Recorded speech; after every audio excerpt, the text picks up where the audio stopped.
libro es una fábula de unas ranas que plantea 6 peldaños para poder llegar a alcanzar todo lo que uno se propone en esta vida. La fábula tiene una razón de ser. El año pasado atravesé el Atlántico con un barco de vela, mi barco de vela, me fui al Caribe y estuve 6 meses sabáticos, no está mal. Pero en una de estas islas del Caribe fui a una charca, me di cuenta de que era precioso, nenúfares, una cascada impresionante, pero no había ruido. Y me acerqué, vi las ranas, pero no croaban, no cantaban, no saltaban, no estaban alegres. Y me di cuenta de que esto es como la vida real. La gente no se da cuenta de lo bonito que tiene a su alrededor hasta que pierde lo que tiene.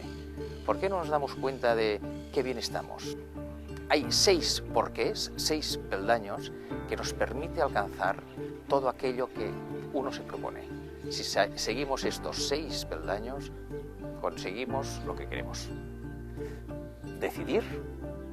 Número 2. Ya he decidido pensar, desarrollar, visualizar. Número 3. Sentir, ilusionarnos. Pasión por lo que hagamos. Número 4.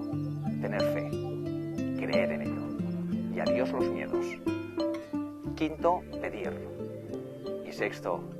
Agradezcamos todo aquello que tenemos y nos han dado. Si queremos hacer cambios, el único que puede hacer un cambio soy yo.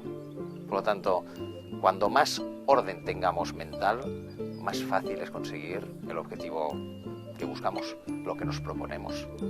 Este libro va dirigido a todos, niños, jóvenes, gente mayor, gente que necesita parar, pensar, reflexionar y darse cuenta de que a nuestro alrededor tenemos todo aquello para tener ilusión y ganas, para ser felices.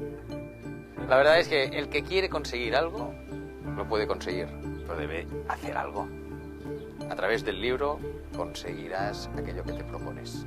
Muy fácil, pero hay que hacerlo. Y para ello hay que leer el libro.